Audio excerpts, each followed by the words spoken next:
Salam Bapak Ibu, firman Tuhan bagi kita hari ini dari Habakuk 1 ayat yang ke-12 sampai ayat yang ke-17.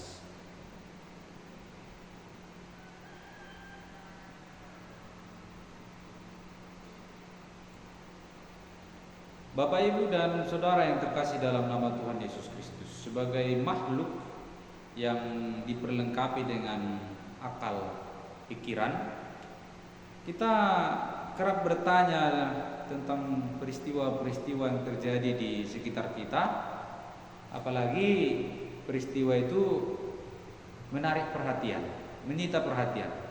Ada banyak peristiwa yang terjadi tapi belum tentu menyita perhatian kita.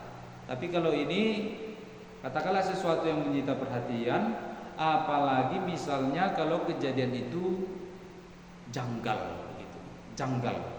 Kita merasa ada sesuatu kejanggalan. Contoh, ada seorang supir yang menyetir, yang biasanya menyetir bosnya ke sana kemari. Dia adalah orang kepercayaan, selalu dibawa majikannya atau bosnya kemanapun, dan dia adalah orang kepercayaan. Tapi untuk kali ini waktu pergi, bosnya bukan dia yang dibawa, yang lain yang menyetir begitu. Nah, dan dalam 2-3 hari ini supirnya yang selama ini dipercayakan malah dia sedang beres-beres di taman, membersihkan taman, menyapu, membakar sampah. Lalu kita berpikir, kenapa ya biasanya yang ini yang dibawa? Lalu muncul berbagai pertanyaan dan muncul juga mungkin berbagai asumsi-asumsi kita. Oh, mungkin dia dihukum atau bagaimana. Lalu terakhir kita akan bilang, sebagai seorang yang bijaksana, kita akan bilang, ya biarlah yang tahu bosnya. Pasti bosnya ada sesuatu yang dia rencanakan, ada sesuatu yang dia pikirkan, ada pertimbangan-pertimbangan dan sebagainya. Karena kita tidak bisa menjawab itu, karena kita tidak mengetahui betul-betul detail permasalahannya. Bapak Ibu yang terkasih, Nabi Habakuk dia teramat heran terhadap kebijakan Allah.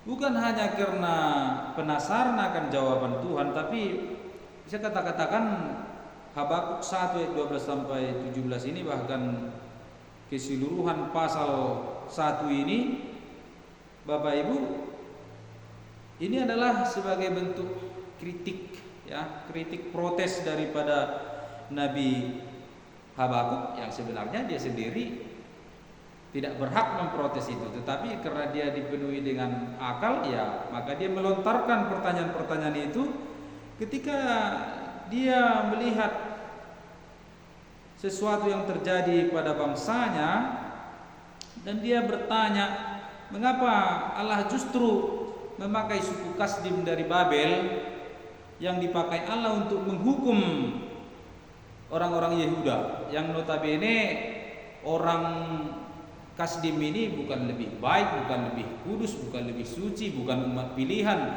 bukan umat kesayangan. Mereka menyembah dewa-dewa juga, lebih parah lagi. Tapi kenapa malah ini yang dipakai Tuhan untuk menghukum bangsa Yehuda pada waktu itu dan membawa nanti ke Babilonia? Nah, jadi dia bertanya, kok anak yang nakal, ya, ibaratnya kok anak yang nakal yang malah dipakai untuk menghukum anak yang setengah nakal, kira-kira begitu ya, yang tidak nakalnya fatal begitu, ya. Kalau kita bandingkan kira-kira begitulah. Ini bukan lebih baik ini Kasdim ini daripada Yehuda, tapi kenapa malah Kasdim yang dipakai Tuhan untuk menghukum bangsa Yehuda, bangsa Israel di Yehuda begitu ya. Nah, jadi Bapak Ibu yang terkasih, ini sangat membingungkan ya. Kalau istilah sekarang ini sangat membagongkan, ini sangat membagongkan. Dan ini di luar nurul, ini di luar nurul begitu. Masa ya bangsa yang lebih buruk dipakai menghukum bangsa yang umat pilihan Tuhan. Nah, dalam keheranan Habakuk itu ia mempertanyakan Allah, Bapak Ibu yang terkasih, mengapa Allah yang kudus malah tega melihat, membiarkan segala sesuatu yang terjadi di dunia ini, khususnya di Yehuda. Mengapa manusia dibiarkan seperti hewan-hewan tanpa pemimpin? Mengapa manusia hidup dengan hukum rimba, siapa yang kuat dia yang menang? Sekarang umat Tuhan sendiri kenapa justru dibiarkan seperti ikan ya, seperti ikan di lautan yang bebas ditangkap, yang bebas dipancing, yang bebas dijala, yang bebas dikumpulkan. Nah, jadi Bapak Ibu yang terkasih, seperti itulah orang Kasdim yang akan menangkap orang-orang Yehuda dengan bebasnya ya, dengan bebasnya ya, dan memperlakukan mereka dengan sesuka hati. Mengapa hal ini terjadi, Bapak Ibu yang terkasih? Itu menjadi pertanyaan yang terus mengganggu pikiran daripada Nabi Habakuk ya. Dan mengapa mereka bisa menghunus pedang, membunuh dengan tidak mengenal kasihan ya. Dangadong beasini roha ya, tidak peduli, tidak ada iba sedikit pun ya. Nah, Allah yang suci mengapa tega melihat noda-noda ini begitu? Kenapa dia tega melihat ketidakadilan? Kenapa Allah yang adil tega melihat penindasan? Nah, Bapak Ibu yang terkasih, jawaban itu terjadi karena dua hal, dan itu menjadi tema kita. Yang pertama adalah Allah Maha Kudus. Bapak Ibu yang terkasih, Allah Maha Kudus tetapi umatnya hidup dalam dosa. Allah Israel, Allah yang kudus, tetapi umatnya itu berulang-ulang jatuh ke dalam sinkritisme, jatuh ke dalam penyembahan berhala-berhala, menduakan Tuhan, mencampur adukkan agama. Mereka juga dalam kehidupan sehari-hari saling sikut menyikut ya, tindas menindas satu sama yang lain. Jadi Allah yang kudus itu tetapi bangsanya tidak kudus ya. Nah, jadi Allah sebagai Bapa misalnya juga, Allah sebagai Bapa yang kudus tetapi anak-anaknya anak-anak yang jahat begitu. Jadi berbeda, bertolak belakang sekali anak dari ayah. Kalau istilah Batak Tobanya itu dau tubi sian bonana ya, dau tubi sian bonana ya, jauh rebung dari pokok bambu. Nah, jadi agak lain kira-kira begitu ya. Nah, yang kedua, karena Allah Maha Tahu. Bapak Ibu yang terkasih, di samping Allah Maha Kudus, Dia juga Allah yang Maha Tahu. Dia tahu apa yang Dia mau perbuat, Dia tahu apa langkah-langkah yang tepat, Dia tahu apa hasil yang akan diperoleh, Dia tahu apa yang akan terjadi hari ini, esok, dan seterusnya. Nah, Bapak Ibu yang terkasih, orang Israel itu tentu saja ketika diangkut ke Babilonia, mereka itu sedang proses dididik, diajar menjadi bangsa ya, supaya mereka belajar di sana, supaya mereka berkaca di sana akan dosa-dosa yang telah mereka perbuat. Nah, jadi Bapak Ibu yang terkasih, sekali lagi Allah Maha Tahu, dan Babilonia ini, pembuangan ini bukan akhir dari segala sesuatu, enggak ya. Ini bukan ending, bukan. Ya. Karena di balik semua itu ada rencana Allah yang baik ya, baik untuk manusia. Nah, Bapak Ibu yang terkasih, inilah menjadi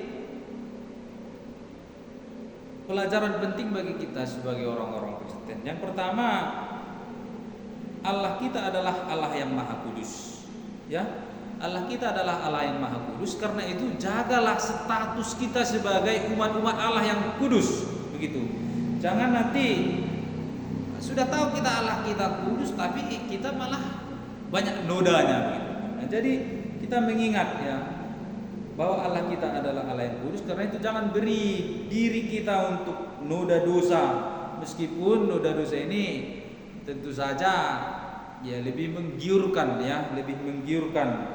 Nah, jadi dari sini ketika kita katakan bahwa Allah yang kudus, maka kita juga sebagai umat harus kudus ya. Yang korupsi berhenti, yang selingkuh berhenti, yang mencuri berhenti ya. Yang melakukan penindasan berhenti, yang sombong, yang angkuh, yang jahat berhenti ya. Karena Allah kita adalah Allah yang kudus. Saya kira itu menjadi satu perenungan bagi kita ya. Jangan sampai Allah kita yang kudus itu melihat kita jauh dari kekudusan itu, bertolak belakang. Nah, kita Bapak Ibu yang terkasih, memang harus merenung kita untuk melihat kehidupan zaman sekarang. Betapa memang orang ya, kalau kita tanya apakah masih mementingkan kekudusan dalam hidup, atau orang sudah tidak peduli lagi apa itu kudus ya. Itu apa ya, sok-sokan dan sebagainya. Mungkin ketika orang akan berhadapan dengan kehidupan ini Bapak Ibu yang terkasih, orang tidak lagi mementingkan itu ya.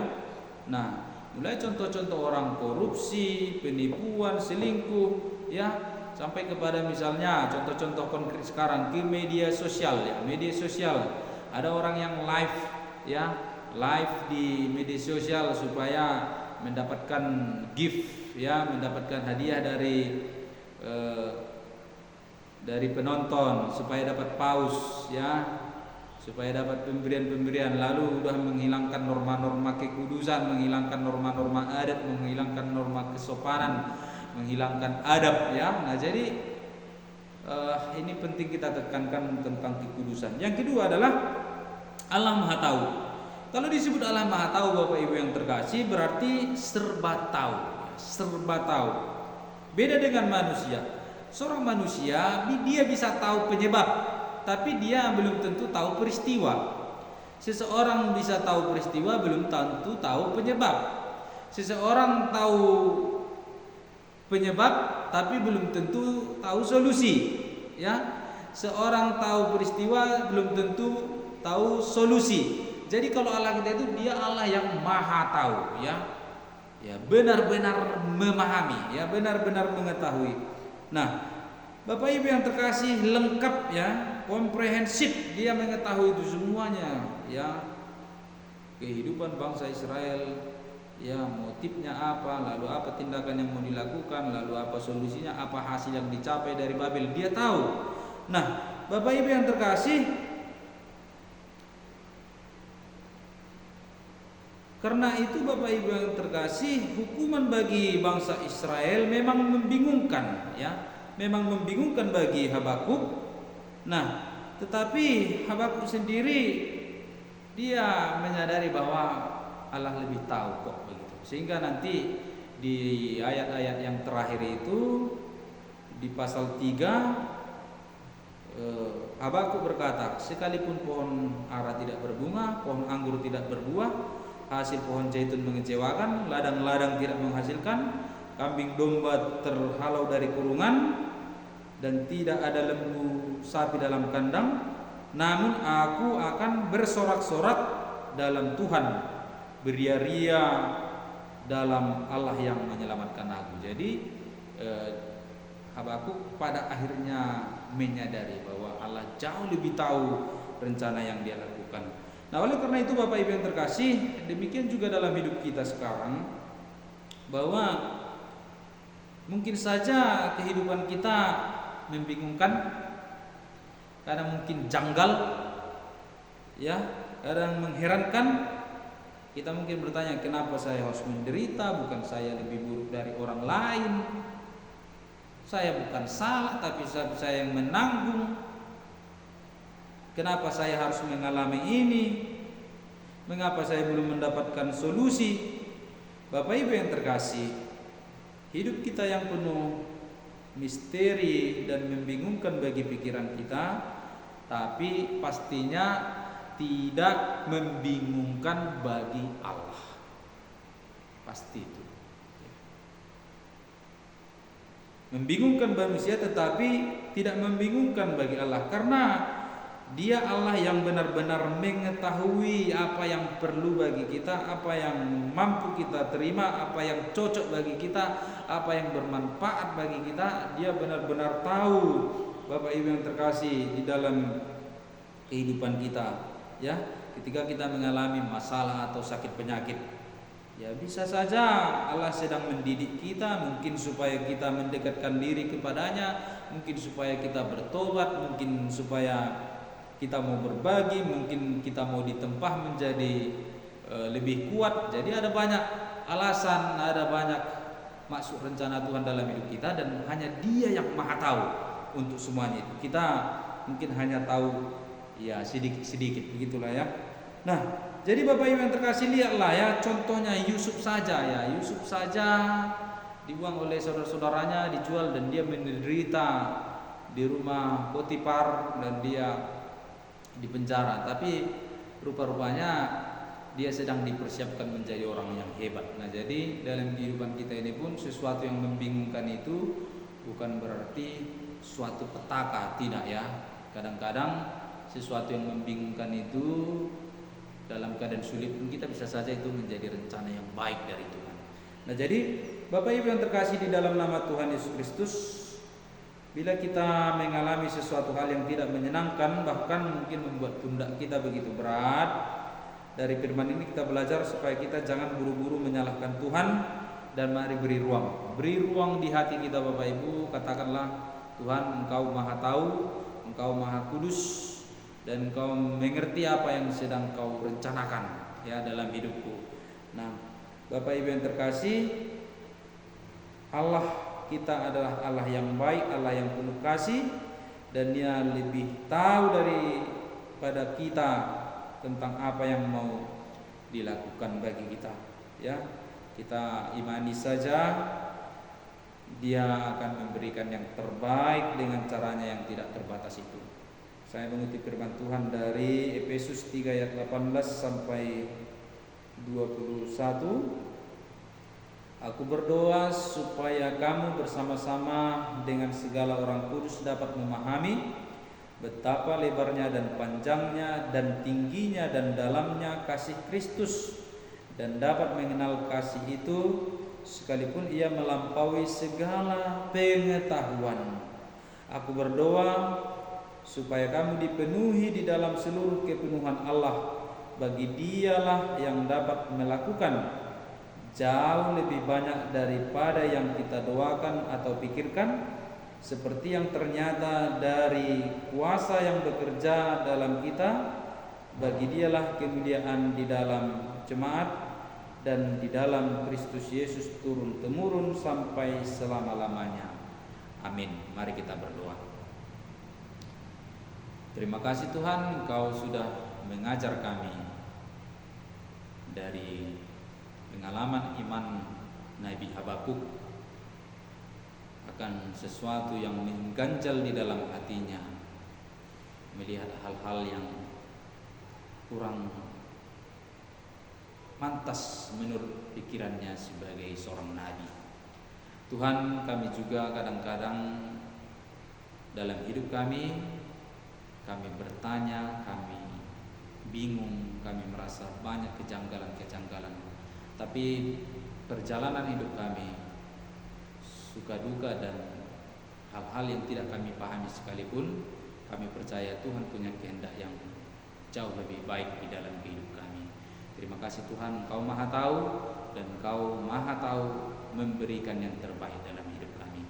Dalam nama Tuhan Yesus Kristus kami berdoa dan bersyukur. Amin. Salam.